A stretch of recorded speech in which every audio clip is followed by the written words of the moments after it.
for the Joyce. And I'm delighted to be here with Linda Szmyd Monich tonight, who has been giving dance talks for the Joyce since 1998. So she knows what she's doing. She's also been a teaching artist in dance at Lincoln Center and has been at the ballet's education department. She's written about dance and taught dance history at Convention College, Hattonville, St. Purchase, Juilliard School. I think that's it. Maybe a few. She's also worked at ABT as an administrator, and the Metropolitan Opera, and at the Joffrey Ballet. So she's well versed in many, many aspects of dance. She moved to Santa Fe in 2010, and we're all jealous. And she teaches dance history there at New Mexico School of the Arts. Turn off your cell phones, please. We'll have snacks after the talk, so you can stay and ask questions or discuss among yourselves over more guacamole. If you need the elevator to go down, we can arrange that for you. Just give me a heads up.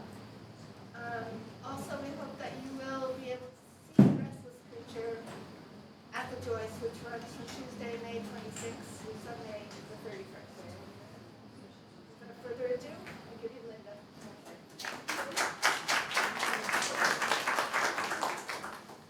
Hi. I'm Linda Szmyd Monich. I'm so happy to be here, and I love this topic. So it's been quite an adventure learning about all this. So Wendy Whelan, as most of you know, is one of America's most distinguished ballerinas. She was raised in Louisville, Kentucky, started taking dance classes when she was 3.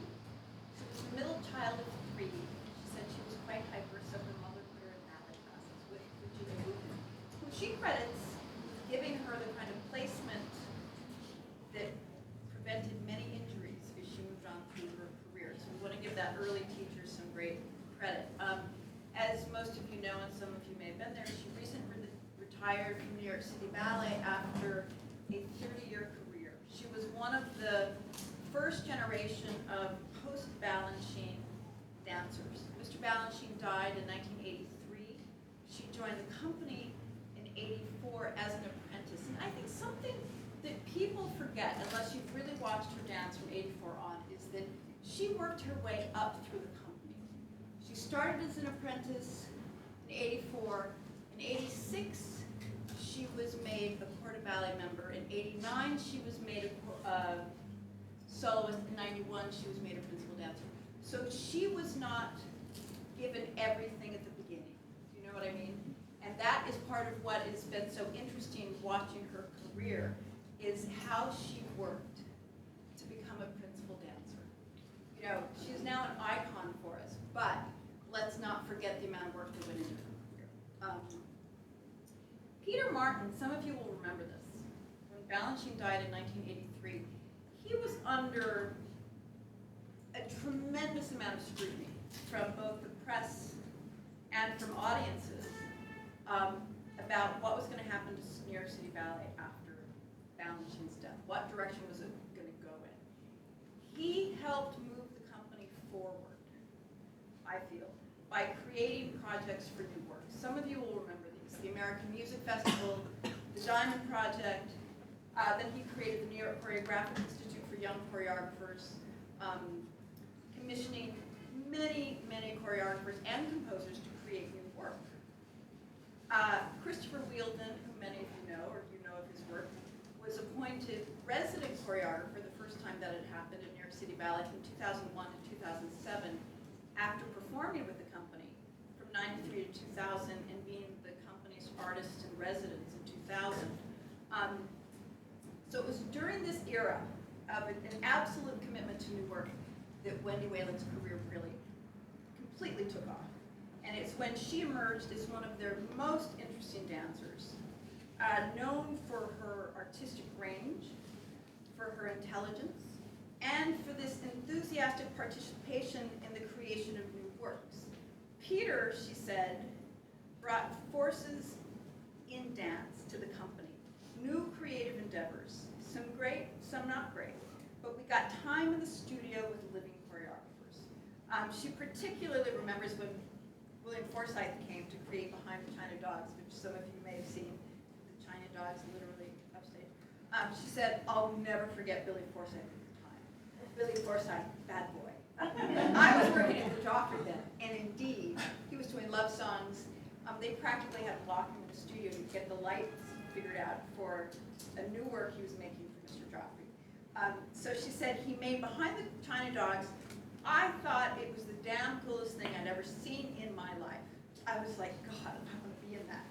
So then she went on, and she was indeed in the original quintet of Herman Schmerman, William Forsythe's piece, and then later in the Pas de Deux. She said, and I thought this was really fascinating, I did a long phone interview with her from Santa Fe.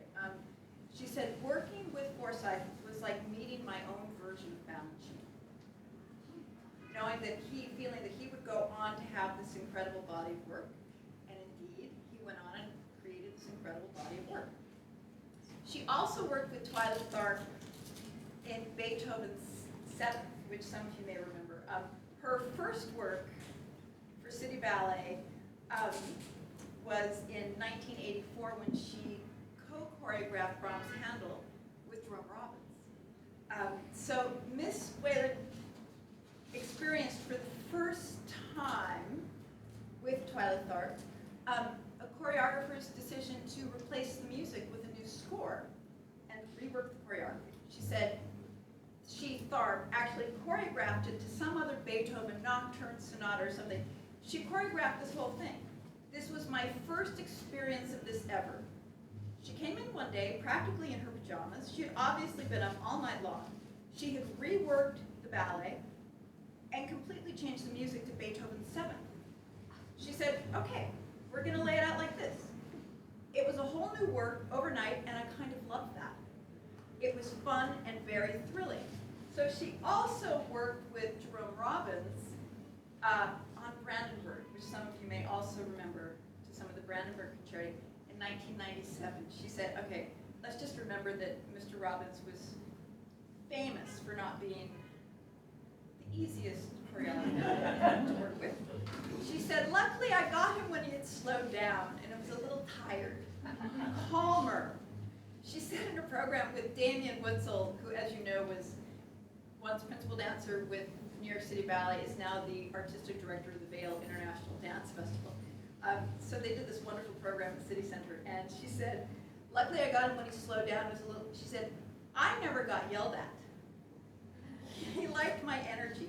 He gave me a huge amount of confidence in my individuality and helped me see that it was a real strength rather than a confusion or weakness. He said, you have a very distinctive thing.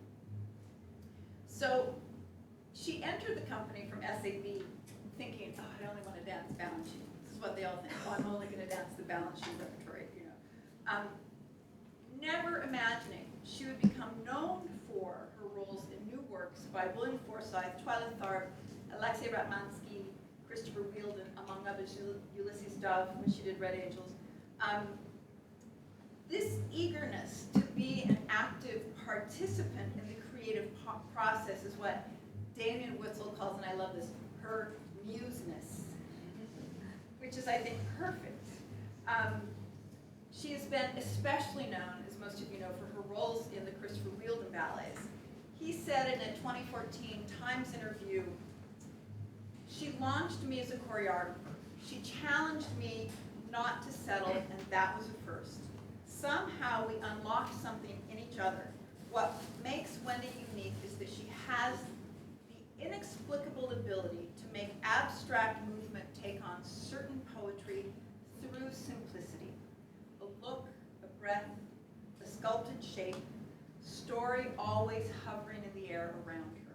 I thought that was the most beautiful quote, really. It should be on a pillow, you know. The ballet world, however, is not a democracy. It was the first thing I was told when I was working on a project for ABT when I first got out of school, and the wonderful Oliver Smith was still alive, and I said something about, oh, but Oliver, that isn't fair. It was about casting or something. And he said, Linda, darling, don't let anyone ever tell you that the ballet world is a democracy. So I asked her about that because even principal dancers do not usually have a choice in the major companies about what or with whom they dance. Miss Whelan was typically asked, she was presented with a list of Balanchine ballets, given the chance to say yes or no, but she was never in charge of the list, right? She was never in charge of the list. And she said, by the time she retired in 2014, she was not even being asked, which was painful. She acknowledges that the company's artistic staff really needed to move forward to the next generation of dancers, but that doesn't make it any less painful. She said, I've thought about it a lot. It is a tender time to leave the ballet, and it's kind of a sacred time in your life when it's time to move away. It's like a sacrament, like a ritual. It's not easy. So, as some of you know, her final performance at City Ballet sold out very quickly, and as a tribute to her as museness, a ballet was co-choreographed for her by Chris Wheeldon and Alexei Ratmansky, which is, I think, beautiful.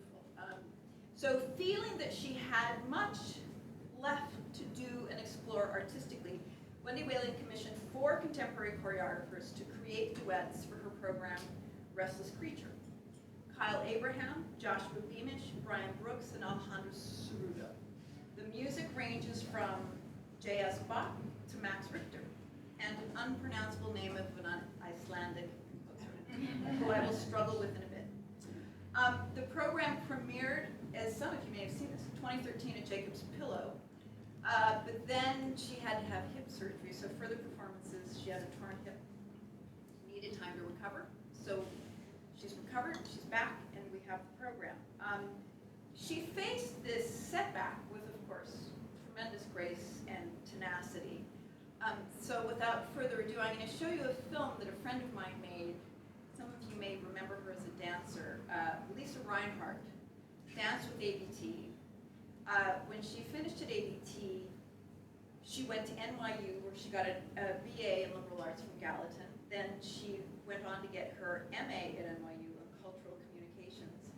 And because she has endless, boundless energy in spite of having 3 children, she just finished her master's in journalism at CUNY, combining print, radio, and broadcast. So when I sent her, I asked her if she would allow me to show this film that I think is so beautiful. And she said yes, and I said, but it has to be in a certain format. I really hope you know what this means. She said, yes, I do. I said, good. So this film, moving forward, was one of her graduate student projects. So I want to thank Lisa for letting us show this, because I think it's wonderful. And I want to thank Barbara Horgan from the Balanchine Trust, because Ms. Horgan has allowed us to keep in the clips of her performing fit for City Ballet. So without further ado, this is Lisa Reinhardt's short film, Moving Forward.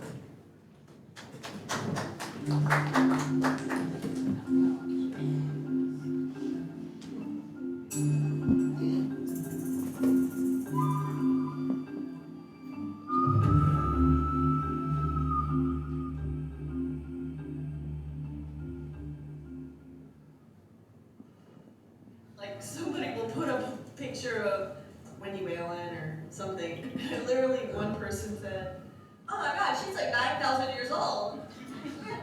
And that's the way the ballet world is. You know, it's not a joke, it's real. You know, you're over 30 and you're like, oh my god, you're over the hill. If you're over 40, you're like a dinosaur.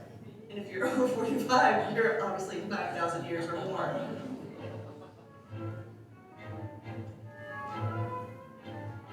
Handling it all with grace is really all I want to do. I'm not like gonna go cry and like slit my wrist.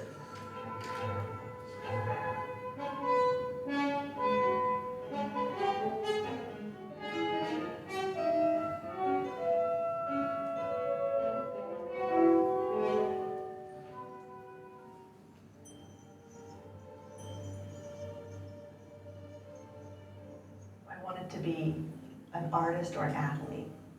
And I didn't really realize then that ballet was both of those things combined.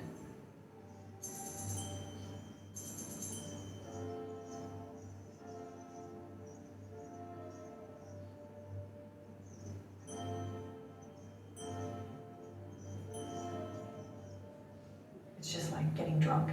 You know, as a kid, it was like getting drunk. It's just like, you spin and spin and spin until you're just like, and then you're in bliss. When I was about 12, I was put with a different group of teachers who actually said, you know, you have something very special and you need to get out of here. So we're gonna help you get out of here. And they set me up with an audition for School of American Ballet, Suzanne Farrell in Cincinnati. I was gone.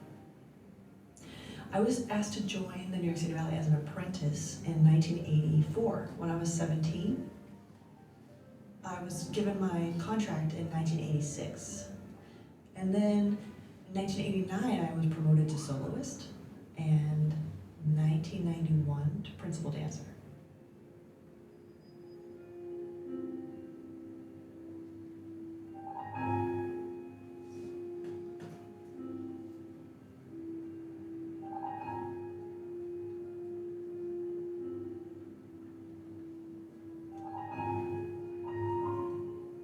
Wendy Whelan is a great American ballerina, kind of in the line of Maria Tallchief, who was the first American ballet ballerina. And she was so strong and moved so large. And Wendy's like that. There's nothing quaint about her. There's nothing old world about her. That's why we can be sort of proud of her as an American ballerina.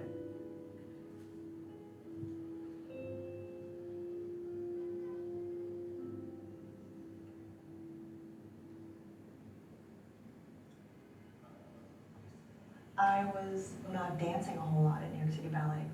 My rep had lessened quite a bit. Not at my doing.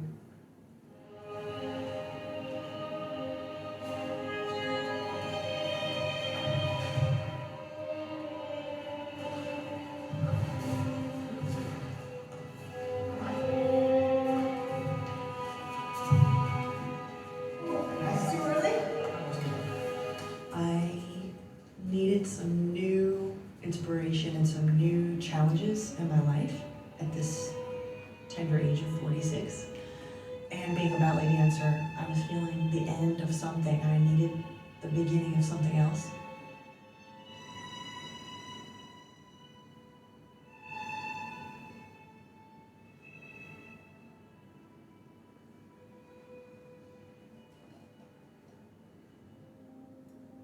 Restless Creature is an exploration for me. I chose 4 young male choreographers from the contemporary world to make work for me to dance with them.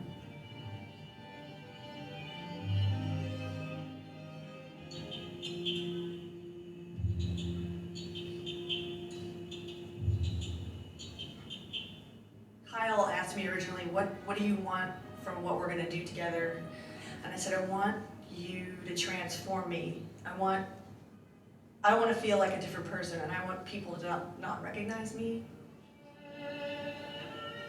I'm deciding who I want to dance with. I'm deciding what I'm gonna do each day. It's not a place I've been at in my career. It's so daunting and scary, and it's so beautiful.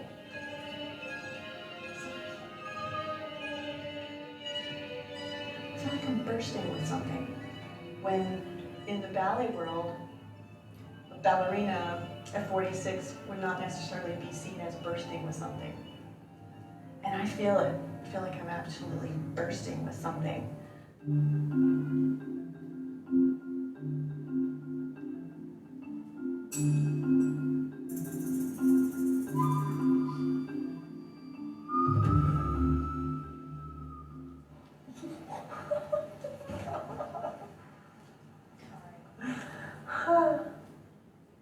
For the past 10 months, I've had an injury in my hip because I slipped one day in class.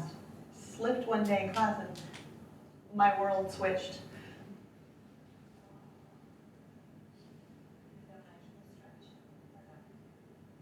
Right after surgery, they mentioned that it was quite an extensive surgery, and it was more than normal, so it would probably be a 6-month recovery This is new for me. What are we gonna do, Michelle? Nothing, we're gonna hang out here. Okay. It's a trick. It's quite a trick. It's a big trick. I haven't done this in a while.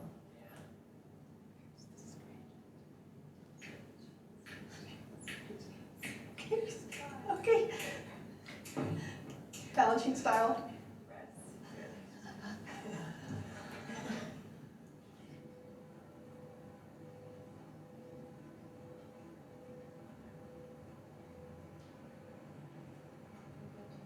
Oh my God, it feels so good to move. It's like, and then like if I look in the mirror and I see my body move, you know, like dancing, it's like, oh my God, I can still do it. Still like I can still make a motion.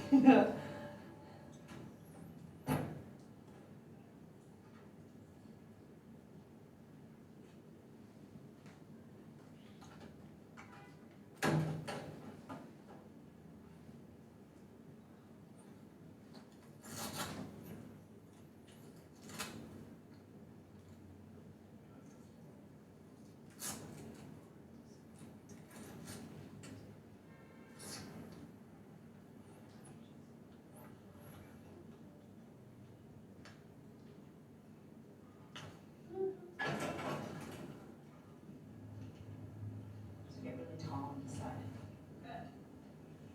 I feel most of the time really strong and really confident and good, and other times I'm just like, take a dive and but then come up again. I don't ever stay too down. Reach, reach, reach. Taller. Good. And release. Now point your feet. I just really want to be so smart about each move. Being on two legs now. When is it time to do this? When is it time to do that? And being really, really smart with listening to my body and knowing levels to take things to.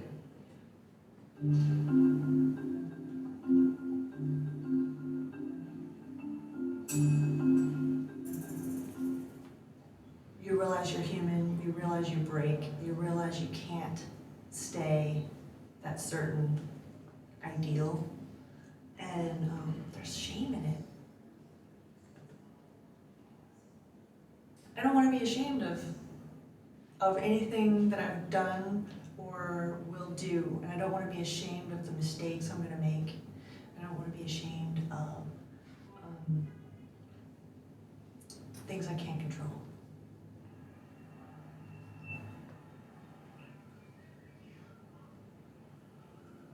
A lot of it's about becoming true to myself, actually being a woman and not a girl, embracing my body aging, and letting go of this certain fantasy part of my life.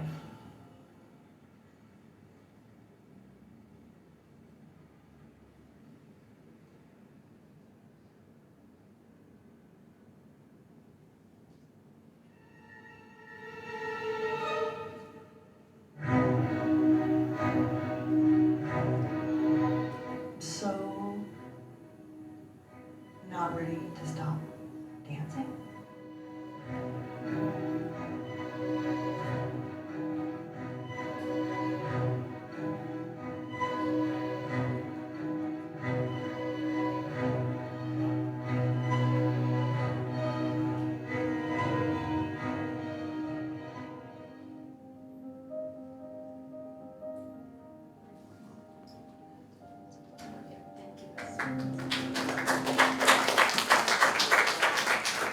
I love it because I think it's a value to remember how hard she worked to come back home.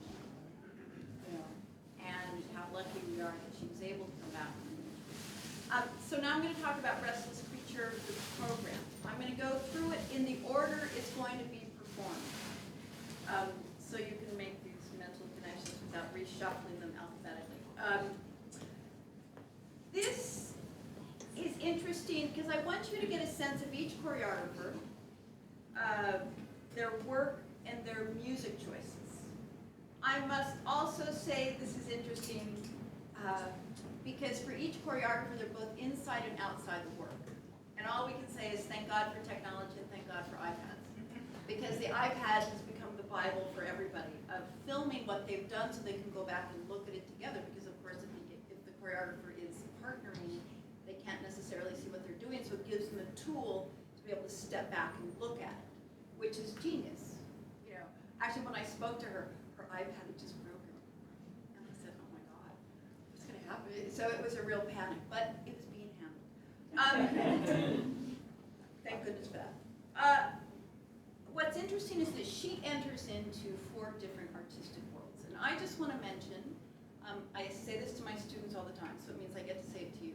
There's a rock in front of the Georgia O'Keeffe Archive Center in Santa Fe that says the famous O'Keeffe quote that says, "Take time to look." And this is my mantra with my students. They're not allowed to criticize, they have to look. You're not allowed to criticize in my class. So what that means for me is to take the time to really look at the choices each choreographer makes in terms of use of space, movement vocabulary, partnering, what are the partnering choices, dynamics, phrasing, energy, so you can really see the individuality of each choreographer and how Wendy Whelan uses her quite formidable talent and skill to transform herself in each. So I'm going to begin with Alejandro Cerrudo. Some of you may have seen his work. He was born and trained in Madrid, then went on to perform with the Stuttgart and Netherlands Dance Theater 2 before joining Hubbard Street Dance Chicago in 2005 as a dancer. Then he was named Choreographic Fellow in 2008, and in 2009 was appointed the company's first resident choreographer. So here's the interesting thing. Wendy Whelan had seen Mr. Cerrudo's work, but did not know him personally. She wanted a 4th choreographer for her Restless Creature program, and her producer, Ilter Ibrahimov, suggested Cerrudo. She said, I loved his work, but had never met him. She said, I really wanted to build a strong connection with each of these choreographers personally. She said, I knew Kyle, I knew Brian, I knew Josh. I was very reticent about starting with somebody I'd never met. This was tender footing. I was really trying to dive into a new world, and I wanted the support of their personalities. To know that I was safe, that we would get each other. She said, with Cerrudo, I thought, okay, I'm going to go with it and pray that we get along. Luckily, I just adore him. So they met for the first time at the airport in Chicago when he picked her up. And she saw this tall, skinny guy, and she said, oh, well, he has a goatee, he looks like a dancer. She's like, oh, yes, that's him. So after dropping off their bags, her bags in her apartment, they headed straight to the studio at Hubbard Street and started working. They worked 5 hours the first day, during which she said, he opened a play box and we tried every toy. They spent 21 hours together over Labor Day weekend. She said we spent Labor Day laboring. His choreography, she said, is very much about the physics of it all. The length, the stretching, the kind of daring yourself not to take extra steps, the dropping of weight, being pulled to the ground. He wanted everything longer, deeper, heavier. For me, it was just learning about all these different new ways to move and be moved. He made up names for the steps. She said koala, for example, and different animal names, which of course is a way long way away from the French vocabulary of Adam. She said there is no story, in spite of, when you watch it, there's emotion implied in the movement and gestures. You know, it has this kind of Jerome Robbins-esque quality, beautiful movement, emotion, gesture, but no plot. She said, I love having somebody build me a structure and put me in the structure with them, and then for a story or a perfume to just develop from there that nobody talks about. It's just magical. And she said, that's what I really love and really wanted from these partnerships. So his work, Cerrudo's work, Ego e tu, You and I, uses music by 4 composers. So my iPod is getting totally full because I upload these playlists to find the music so I know what I'm hearing when I watch it. So the 4 composers are Max Richter, monologue from the film Perfect Sense, and the Twins Prague, Philip Glass's very beautiful Orpheus Bedroom from his opera, Olafur Arnold's We Too Shall Rest, and Gavin Breyer's Intermezzo 2 from Die letzten Tag, Last Days. Richter's described on his website, which I love, is an electroacoustic polymath. I didn't know this. He was a student of Luciano Berio. So he does concert work, albums, opera, television. He's done film scores. If anybody saw Shutter Island by Martin Scorsese, that creepy, scary movie, he did the score for that. He did the score for Waltz with Bashir, as well as Alan Cummings' solo version of Macbeth, and several ballets with the Royal Ballet's resident choreographer, Wayne McGregor. Philip Glass probably needs absolutely no introduction, but I'll just tell you what I know. So Cerrudo chose for this, for Wendy Whelan's solo, the Orpheus Suite for piano, which was inspired by the Jean Cocteau film of Orpheus and Eurydice. And this is a section from the Orpheus Suite for piano.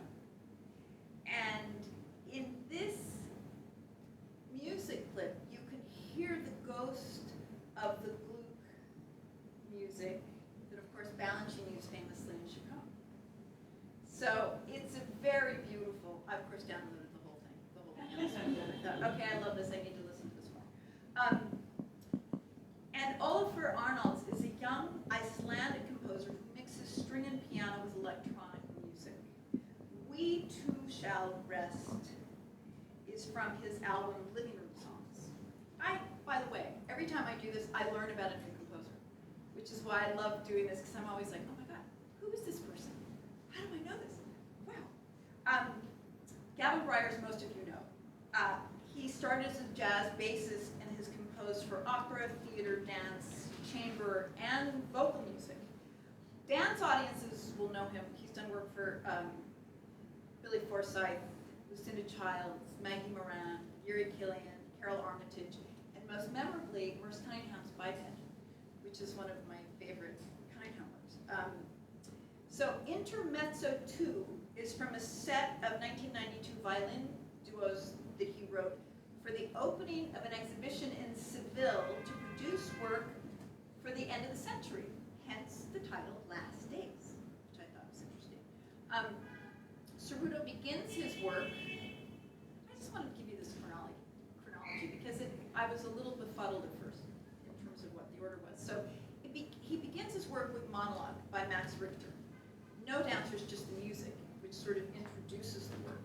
And then Cerrudo enters and performs a solo to the Twins Prague.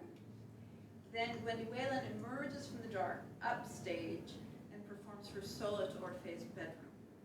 And they both dance to We Too Shall Rest and Intermezzo 2. The music will be performed live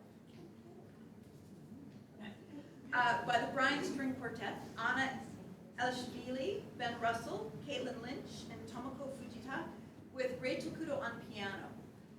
There are really striking elements of support in the partnering.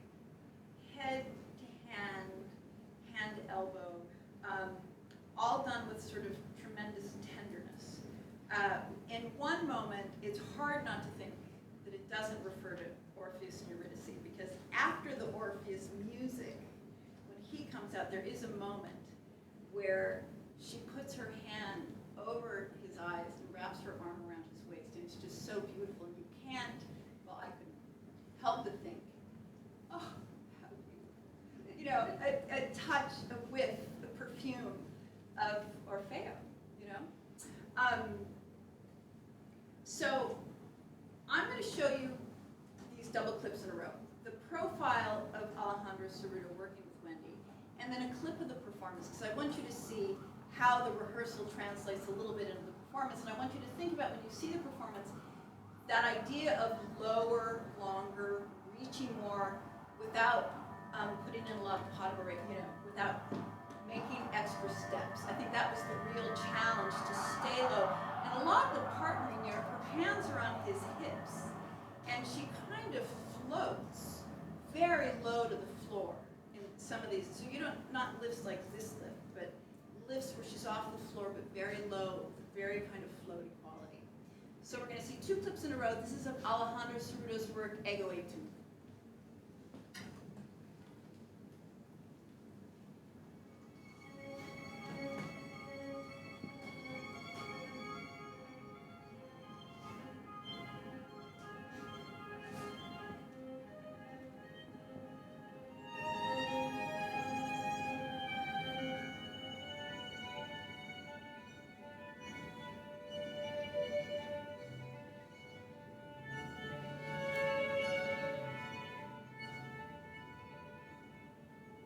I'm Alejandro Cerrudo. I'm Spanish.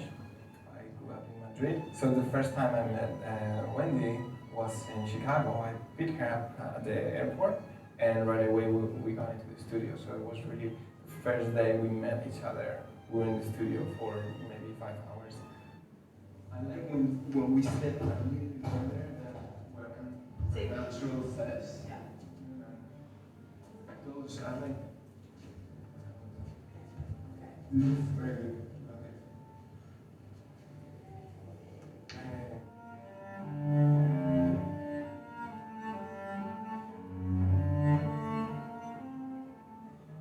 What is very unique to me about, compared to what I've done before, is that I'm, first of all, dancing with Wendy Whelan. That's the first thing. And then the second thing is that I'm dancing myself, and I never choreograph for myself. So this is, it's not a first, but I did it when I was starting, and I decided something I didn't want to do.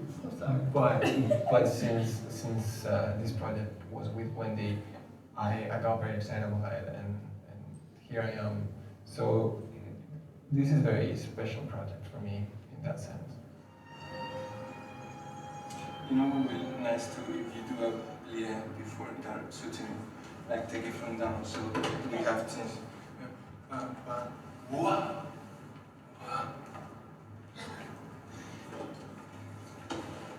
I've learned so much from him. I've learned so much from each choreographer, but it's been really, really nice to be so extremely pushed by a young choreographer and ask more constantly.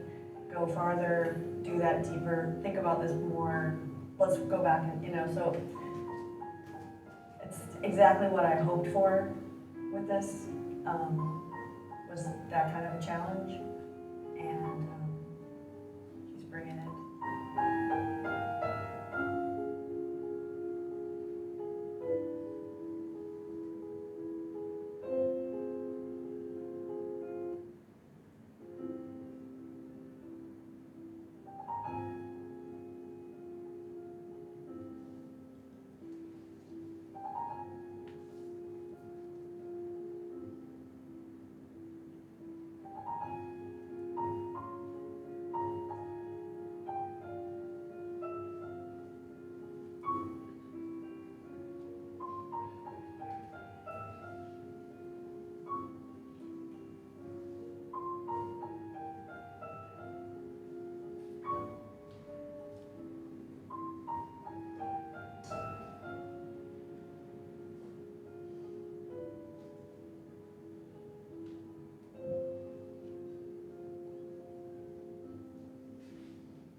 Now, Joshua Beamish is a Canadian choreographer who started studying dance with his mother in Edmonton, Alberta, and continued his training in British Columbia.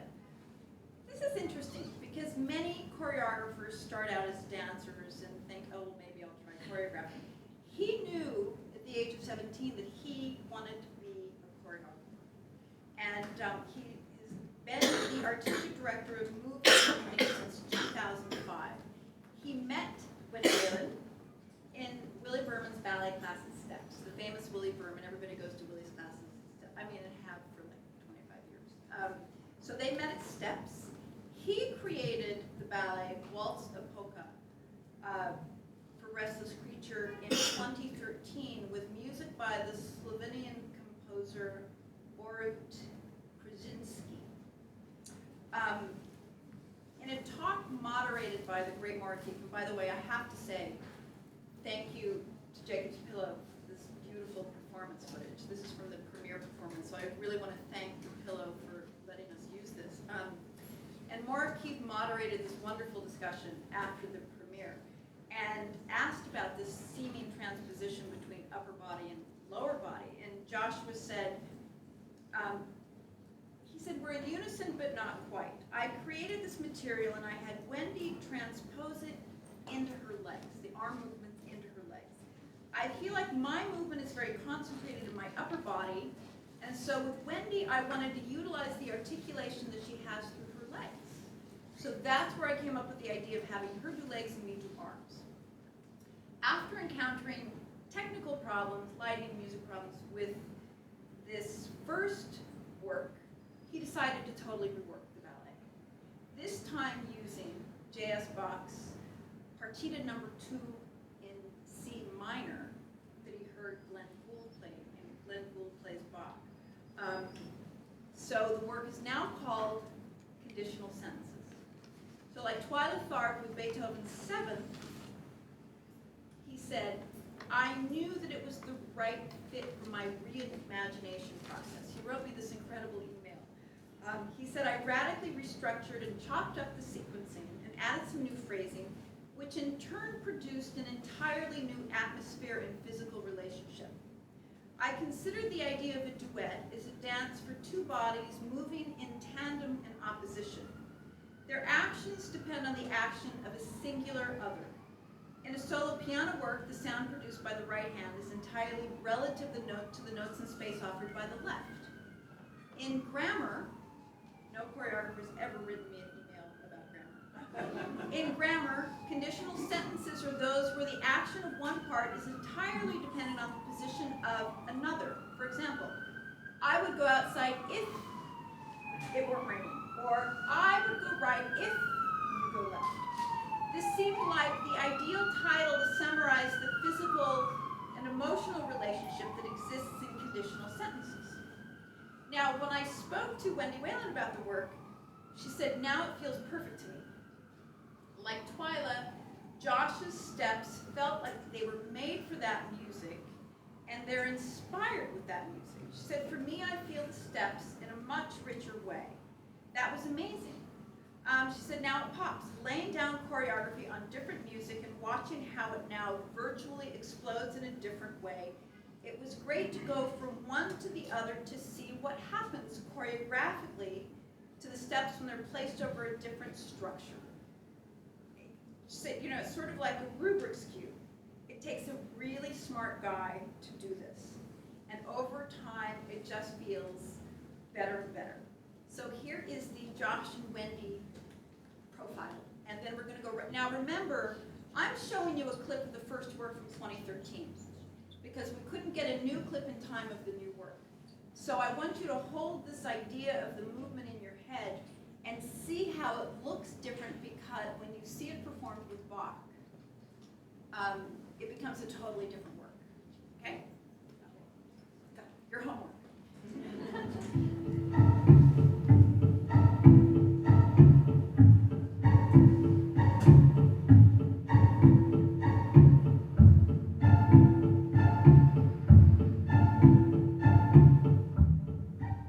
Josh and I met each other at class at Steps with Willie Berman. about 2 years ago. And we were taking class together for months, a couple of months, right? About a month, yeah. Okay, I didn't know anything about him. It was May 7th, and people started singing happy birthday to me, because I was all been there for 20 years. And Josh was, it's my birthday too. And so we kind of bonded right then. I think like all we need to do there is figure out an intention for you to get from this position to something that changes, to get you into that without it being like ballet. My name is Joshua Beamish. I'm originally from Kelowna, BC in Canada, and I started my career at 17 as a choreographer. I never wanted to dance for a company, and I always knew that choreography was where I wanted to channel my energy.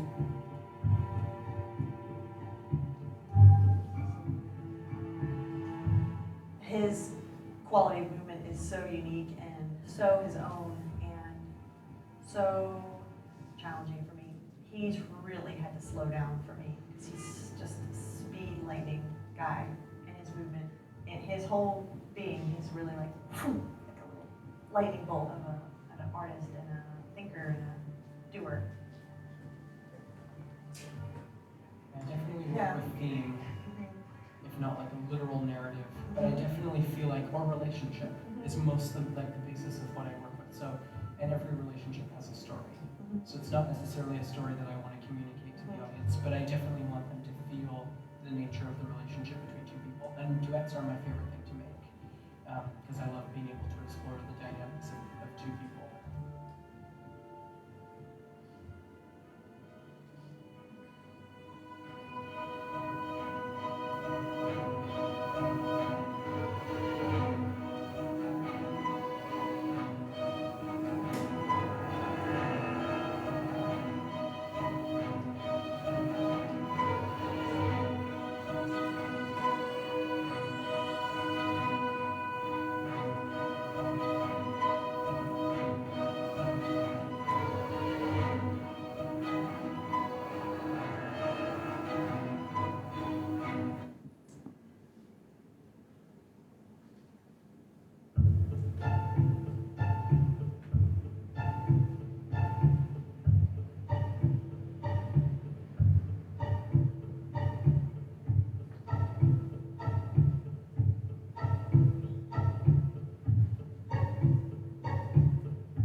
So I'm very curious to see how this gets sliced and diced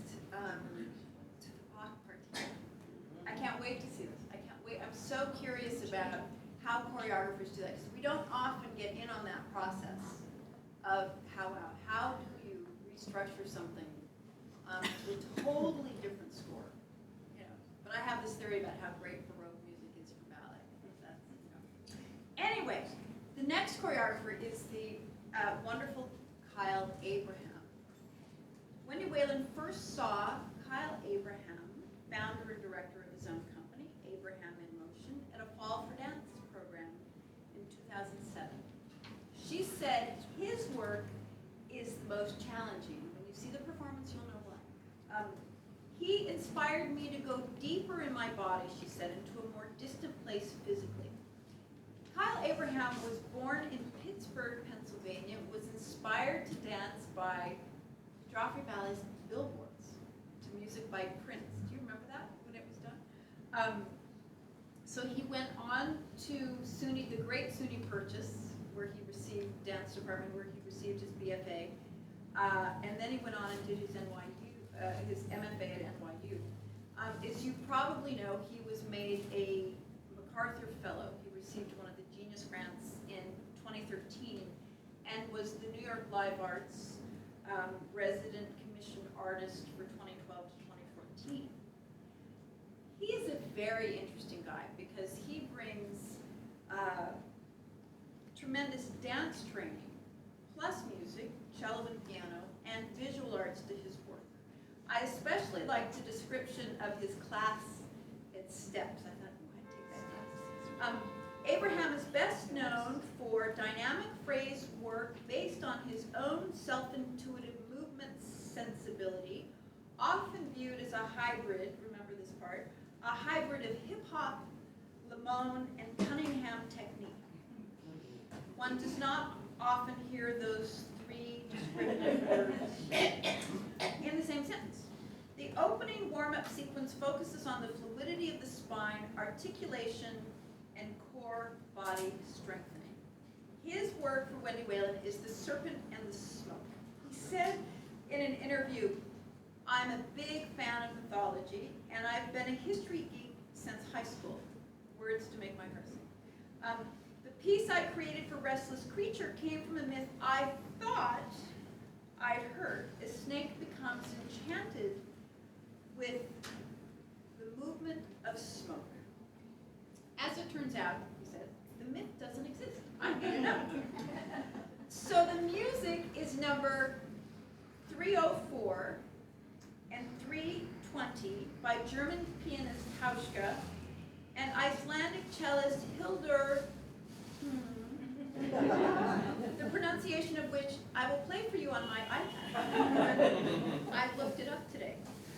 It's from their album Pantone, and this part I love. It's from their album Pantone, the recording of a single concert they did in 2010 as part of the Arctic Circle Bubbly Blue and Green Festival in London. The musicians decided to create a set of compositions based on the idea of the ocean, but they referenced specific colors from the Pantone matching system. So number 304 is kind of a pale blue. You can look this up.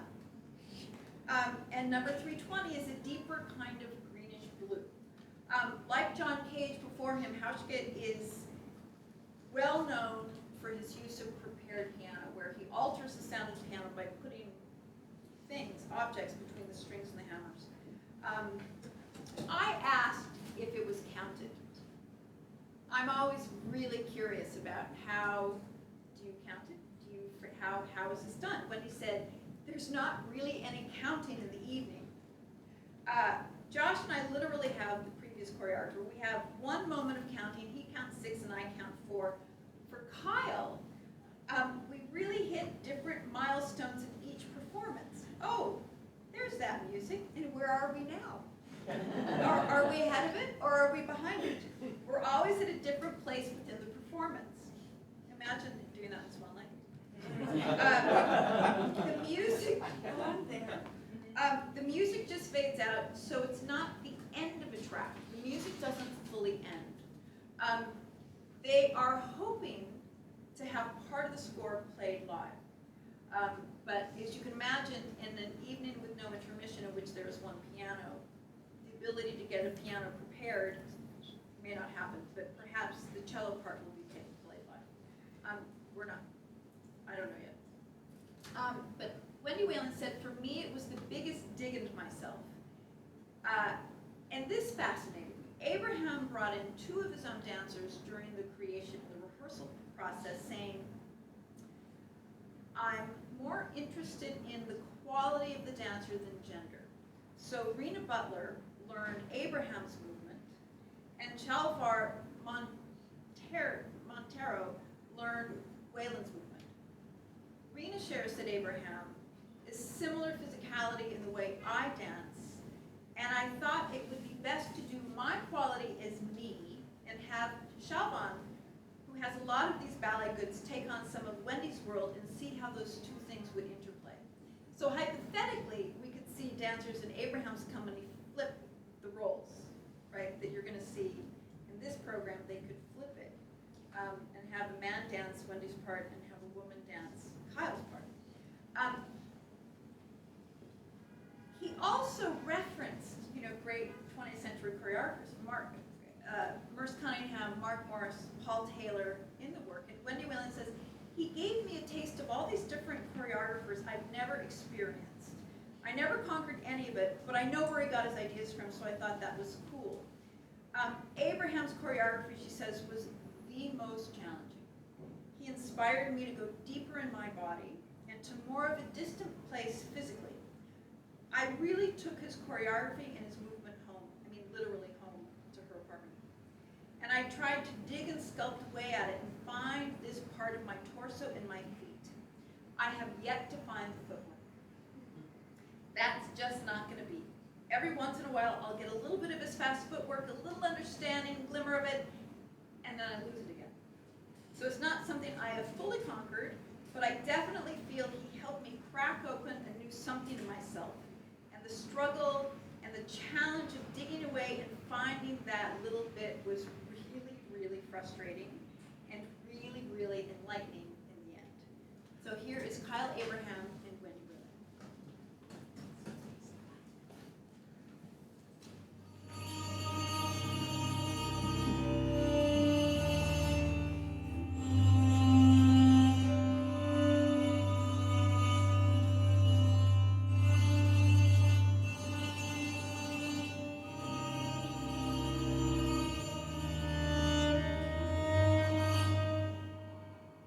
I knew from the minute I saw Kyle, maybe, I don't know how many years ago, 6, 7 years ago at Fall for Dance, that he could not be farther from me, and yet I found him so inspiring and so interesting, and I just was fascinated by him. And I had this fantasy of like, God, if I'm a really good dancer, I could do something like that somehow. And I really wanted to go to that far off place and feel something open up in myself. Only one arm. Yes. Yes. Just let the head go with the hand. Yeah, so it's all working together. Yeah.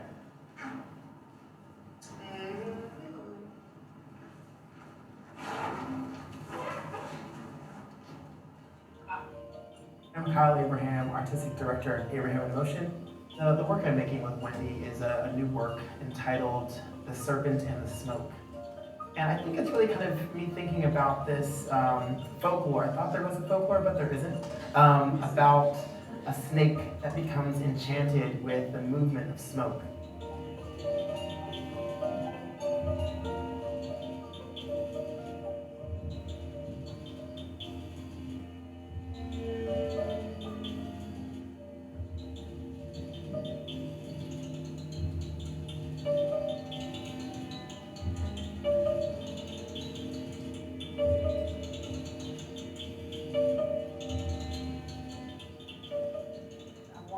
Transform me. I don't want people to recognize me, and I don't know if I can actually do that, but I wanted to go into his world. I didn't want him to try to come into mine and make me comfortable. I wanted to try to really fit into his, whatever it is that is so amazing and special about him.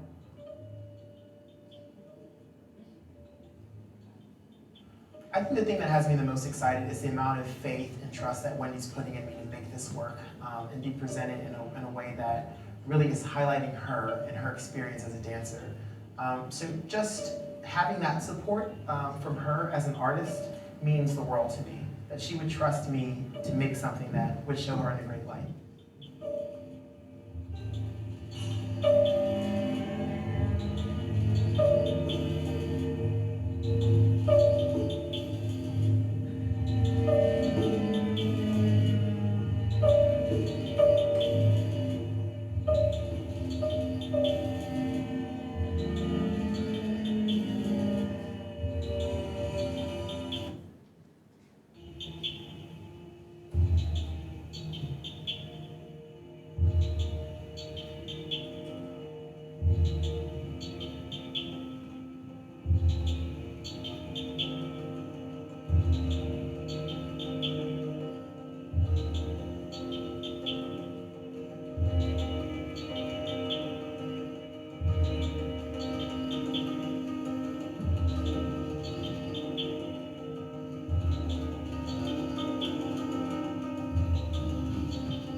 So different.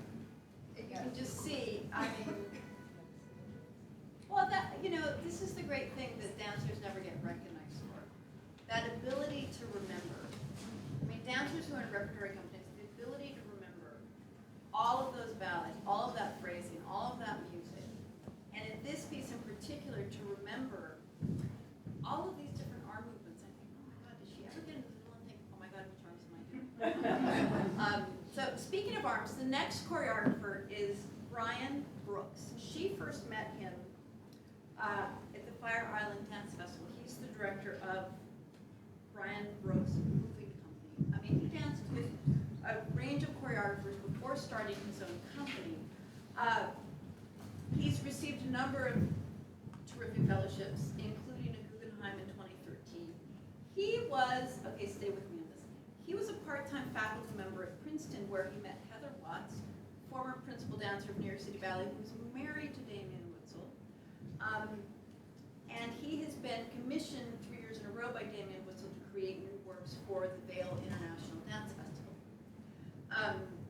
So Wendy Whelan was already interested in working with Mr. Brooks when in 2012, Damien Witzel commissioned Brooks to create a work for Wendy Whelan in Vail. was serendipitous because it gave her a head start on the Restless Creature project.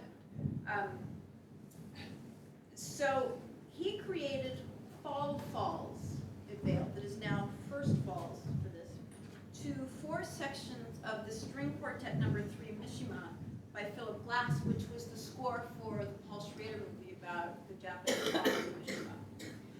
According to Mr. Brooks, she pushed me to really just do what I do. And she wanted information about how I move, how I feel force and gravity, momentum, and my partner. So Fall Falls was made in 24 hours over a 2-week period. I think at Joyce Soho, she said. So it started in New York and then finished in Vail. Ms. Whelan describes the premiere as the most terrifying of my life. She said, I have never, okay, now this is a woman who danced with New York City Ballet for 30 years. I've never been more frightened in my life. I barely knew this guy, and we're dancing in the closest proximity of any partnership I've ever experienced before. And he's manipulating my arms, I'm manipulating his arms at the speed of light. And we barely know what the sequences were because they were so complicated.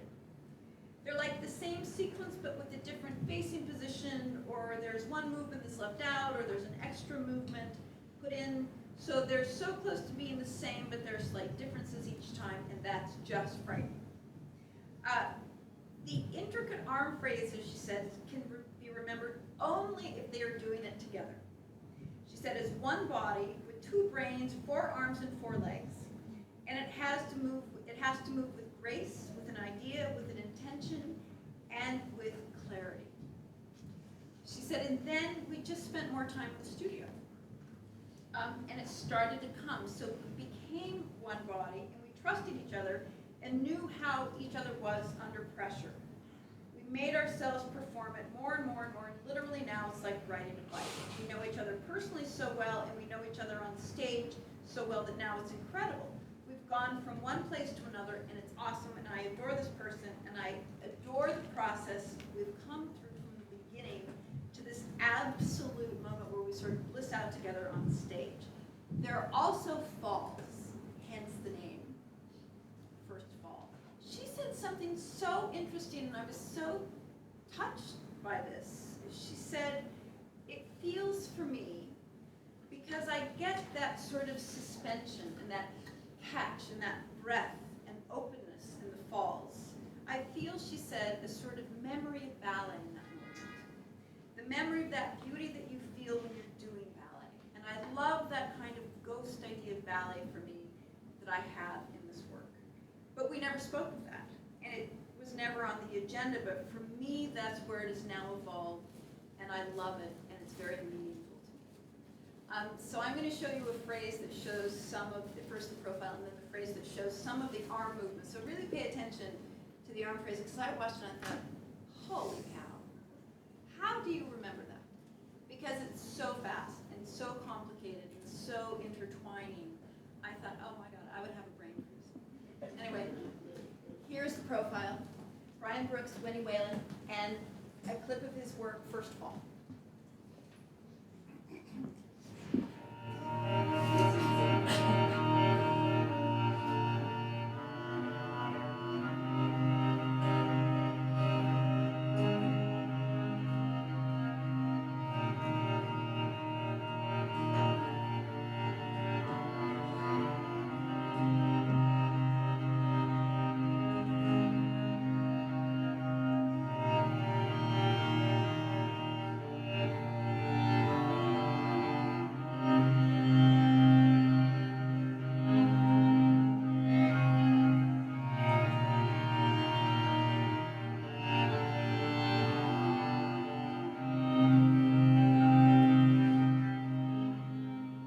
I'm Brian Brooks, choreographer, and happily working with Wendy Whelan on our new piece, First Fall.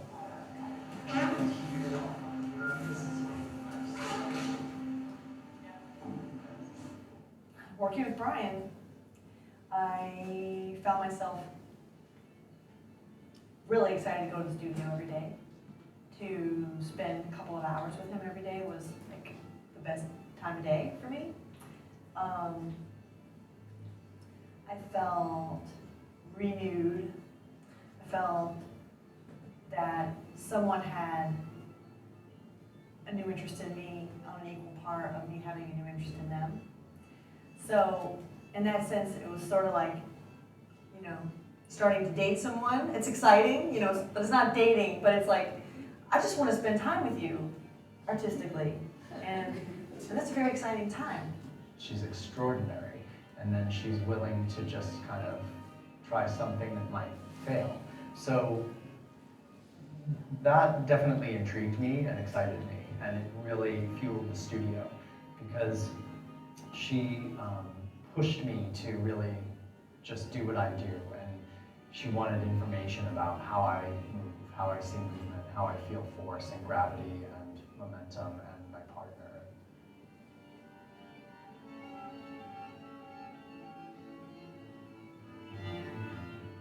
Physical presence of you and the actual like I feel your shoulder. Yeah. The holds for me is electrifying. Like that literal Yeah, connection. we're getting and that. I feel Yeah. Wendy resist and then go with that push where There's like a charge. there's Yeah. definitely a charge. Cool. That's really one of the most exciting Yeah. aspects of working. Dance making.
fall and recovery, or Doris Humphrey famously, the fall and recovery.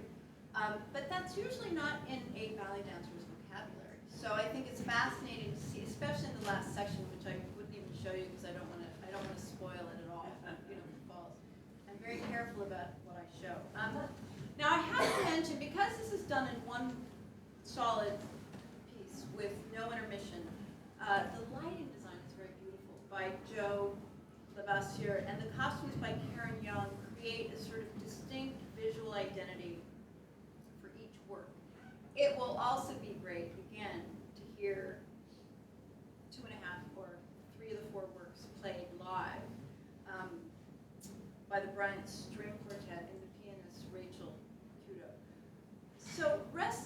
picture is now, according to Wendy Whelan, like one body. She said, I feel a very strong continuity in transition and transformation through the evening. Because there's no intermission, because each piece really unravels into the next, I feel, idea-wise for me and story-wise, I take this trip. Once I step out into Alejandro's light, that trip never ends and I just keep going where it leads me. Brian takes me to the final moment so beautifully. I start out vertical and I end horizontal. And all of the stuff that happens in between that labyrinth of movement is, for me, a tremendous thrill. So when I asked her if there is anything else everybody needed to know from her, she said, which was very interesting for me, she said, I know a lot of people are going to wonder why I didn't dance with women. I've gotten that question quite a lot. Why didn't you pick a woman choreographer? It's a very good question. I'm working now with 2 women on the next project that I'll tell you about in a minute. I did try and research and find a woman choreographer for Restless Creature. At the point I was working, though, I was transitioning from ballet to modern. I had a torn hip. It was in this very tender time for me. It was more comfortable to work with a man as a choreographer. I've only had good experiences working with men. I knew I was more comfortable at that point, and especially in this transition, I really wanted that male-female connection. So that's why I went in this direction. I wanted to dance with a man, and I think that was in order to empower me in making this transition, in making this move, this broken body from this old world where I've really only danced with men, into this new world where I was dancing this kind of new vocabulary I was very unsure of. So I felt it gave me a safety net that I really wanted to have emotionally. She said it took me a year to figure that out. She also said, and this fascinated me, in ballet there's that paternalistic weirdness that's just historically the way it is, and it's in my DNA. Dad's going to teach you, Dad's going to cast you, and you're going to dance with a guy. There's that male-female connection from ballet that was a comfort to me, and I needed that to carry me into this new place. I feel much more ready to embark on more daring relationships performance-wise, but I needed a little bit of that safety in the transfer for myself. So I did what I chose to do for myself. Taking this quest, taking that challenge was so big for me.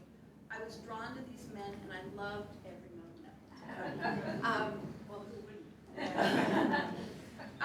So her new projects, Restless Creature, is really just the first of her independent artistic adventures. The reason why she's not with me right now is because she's in London working with the Royal Ballet principal dancer Edward Watson on a program that will premiere in July and come to New York in February of 2016. Many of you will remember Ed Watson from the Metamorphosis, and where he was Gregor Samsa, he was the bug. Geniusly the bug. So she said it contains 2 solos, one for Ed Watson by the English choreographer Arlene Phillips, and one for Wendy Whelan by Annie B. Parson. She said I was dying to work with her. Duets by Arthur Pita, who did Metamorphosis. Javier de Frutos. If any of you saw the Royal New Zealand Ballet, he did the work to the Chinese percussionist for Royal New Zealand Ballet, who's from Venezuela. Javier de Frutos. And Danielle Denoyer, who's from Montreal. She was part of the Nouveau Québécois dance movement in the 80s and the 90s, and she said, Ed and I both love her work. It will, she says, be 3 duets and 2 solos by 5 choreographers for 2 dancers from different worlds of ballet that are coming together for the first time and making work together. So we did one little 4-minute Chris Wheeldon duet in 2009 in Vail. And I thought, oh, I just want to play with Ed a little more. Again, who wouldn't? So we're doing this evening. I feel we have a similarity in build and a kind of modernness, and we both have a little bit of darkness, I think. I like to think I do anyway, but I definitely know he does. He's in all of those dramatic Macmillan ballets. That's all part of his rep at the Royal. And I just think this project will have a flair for some dramatics that I've never done before. So this will be in New York project is equally fascinating. Started out, she wanted to collaborate with Basil Twist. Did any of you see the Symphonie Fantastique with the little bits of fabric in a water tank? It was so genius.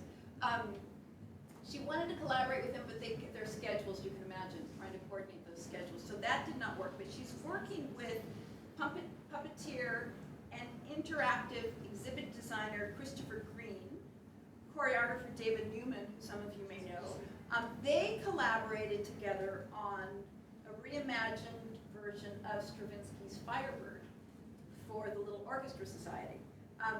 They're going to work with the International Contemporary Ensemble with commissioned music by Nathan Davis.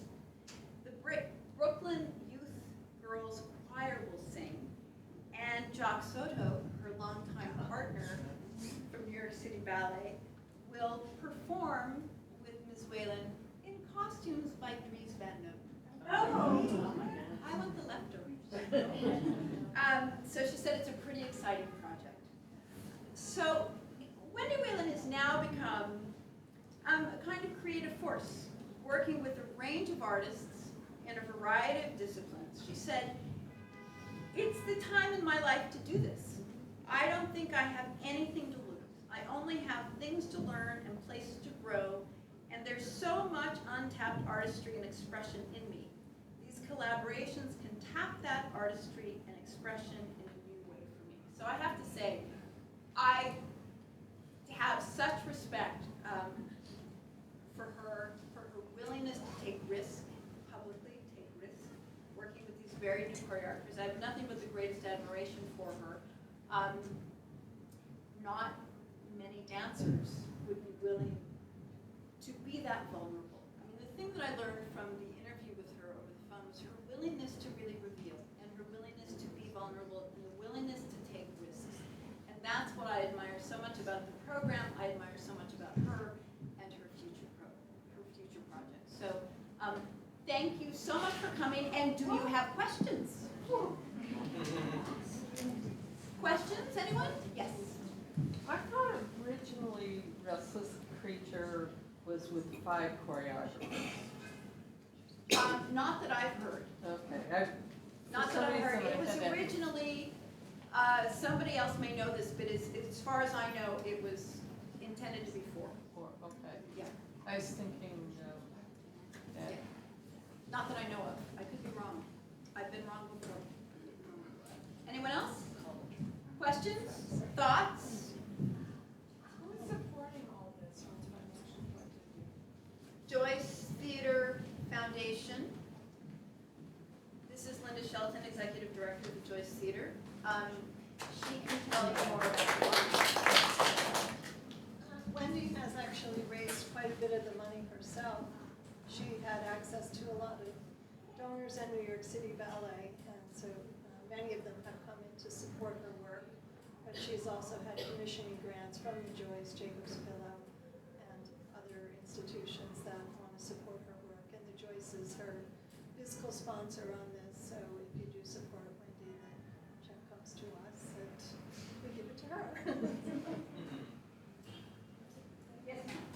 What is Wendy's personal life like? Gosh. Well, Most of her life to her dance. Is there anything else going on? well, she got married. There was the most beautiful wedding announcement in the New York Times that nearly made me weep, I must say. She's married to David, how do you pronounce his last name? Michaelette. Michaelette. He's a photographer. He started as a fashion photographer, and he did the slow motion. It was projected right up on the Lincoln Center wall of the State Theater. So I think they have a cat. I know that from Lisa's film. They have a cat. I think it seems to me, because he is called creative director in Restless Creature, I do feel that he provides her wonderful support and input and ideas, and I think it's a wonderful time for her to be recently, I've been married 30 years, so recently married, and involved in this project with her husband, who is also an artist. I think it's a very beautiful thing. So I know nothing about her personal life, other than I do know she's married to him. Yes? Do you she has been putting so much thought and time and energy in Restless Creature. Will she keep performing this in the future, or is it going to be like completed and she's going to move on to the next project? I don't know. Will she continue doing it, or once it's over and she'll move on? Yeah, yeah. I think she's gonna move on. It's been so hard to get the schedules with these choreographers that all have their own companies. And I think they will be able to perform the works with their own companies if they choose to. You know, Kyle Abraham, for example, mentioned flipping the roles. So it's possible that you may see the works danced by the choreographers' own companies. That's possible. Another question? Any thoughts? Yes. I thought you said that she was not able to select the dancers who she danced with, that was all selected for her. Now, when she was with the New York City Ballet, her final performance. Well, she got to choose a I'm saying, in the life, you develop partnerships. Yes, for your final performance, you finally get some choice. But I think her point, and you ask any dancer working for a big company that has repertoire. You know, again, I have to emphasize this because, you know, young dancers don't ever really think about this. They think, oh yes, my own daughter did this. Oh, I'm going to go dance for a company. Oh, I think I only want to dance in tutu ballet. Well, you know, no. Again, you're not in charge. As a dancer, you're not in charge. Now, the partnerships with principal dancers, yes, you develop these great partnerships. So she, of course, danced with the wonderful Jacques Soto. She danced with the wonderful Albert Evans, who broke my heart when he retired. So she's had these wonderful partnerships that do evolve. But again, you know, you're not in charge of, you don't get to say, today I think I want to dance Agamemnon. But they know who partners. Yeah, everybody has particular partners that they work best with, but with injuries, I've been to performances, I'm sure you have all been in performances, dancers have been thrown in. Wow, it's the first time I'm doing this with this partner. So there is a tremendous amount of serendipity, if you will, in the ballet world because of injuries, because of people retiring. You know, I think it must be heartbreaking. I mean, I said she now, you know, danced with a wonderful Craig. Yes, Craig Hall, who is so, what a great partner. So that was very lucky for her to have somebody of that caliber to move into a partnership with. But it's tricky, as you can imagine. You know, it's a very tricky thing. Anyone else? Yes, ma'am. Do you think that you will inspire others to do this kind of a thing in their careers now that she's kind of setting a precedent for others? I hope she's setting a precedent for women to create her own programming. The very few dancers, ballet dancers, have done this. Sylvie Guillaume, and her model for her, she says, for artistic inspiration is really Mikhail Baryshnikov, who went on to do such extraordinary things. He probably brought more people to postmodern dance performances than ever saw them in lofts in New York in the 60s. Simply because he brought his artistry and his tremendous stature in the dance community to these projects.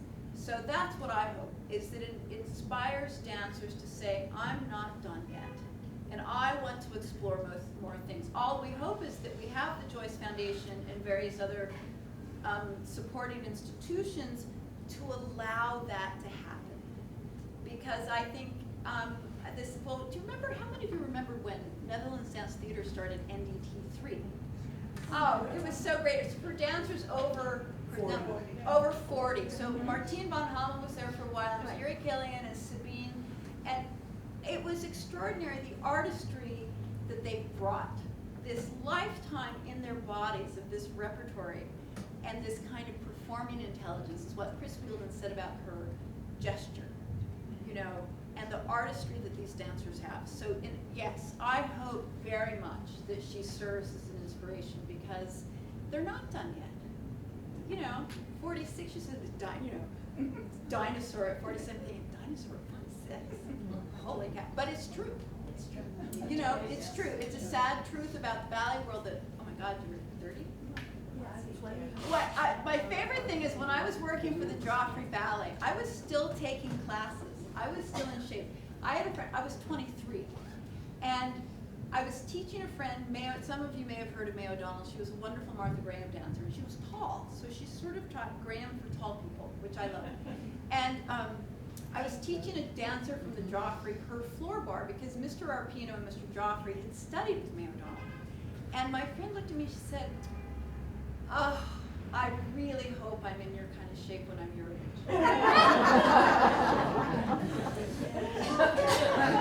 And I thought, oh, I was just like, oh, come on. Yeah, maybe I was 24. But I thought, I'm not that old. But that idea that by the time you're 24, you're supposed to be, you know, a principal. So, yeah. Will the future programs, will those be coming to the Joyce? Do they know the venue yet? Do we know the venue Get in yet? line now?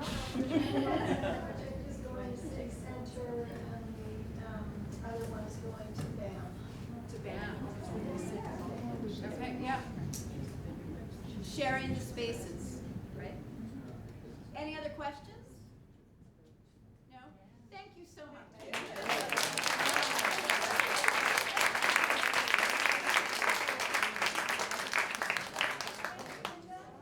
Thank you all for coming. And just a reminder, you saw Alejandro Cerrudo, the first choreographer with Wendy. The Hubbard Street Dance Chicago opens tomorrow night at the Joyce Theater. There are 2 programs, and he has work on both programs, so you might want to see that, and then go see Restless Creature and see what you think. Also, the next dance dialogue will be on June 1st, that's Monday, with about the Polish National Ballet, and the location will be at the Joyce Theater. So please come and hear about them, because that's a whole new world that we're really curious about. So again, thank you. Please have some guacamole.